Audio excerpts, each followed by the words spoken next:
In this video I'm going to show you a tool that can easily help you clean up your Gmail inbox, and make the world a better place in the process.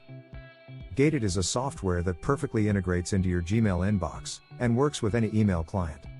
When installed on your Gmail account, Gated will automatically sort your email into folders.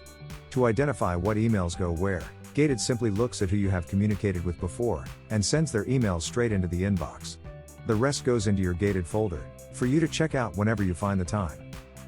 When receiving an email from a sender that you don't know, Gated will respond with an email telling the sender that their email address is unknown, and that they can reach your inbox by making a donation to a non-profit that you have chosen when setting up Gated.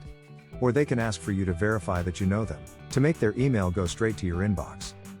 Gated will continue to learn while you use your email as normal, but you can also always help it out by manually moving emails into the Add to Allow list or Remove from Allow list folders. The more you do this, the more accurate Gated will become.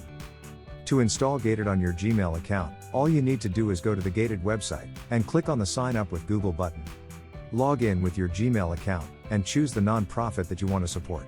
Thanks for watching my video. I hope you found it valuable. If you did, I would really appreciate it if you clicked on the like button. It really does help me to be able to make more videos like this.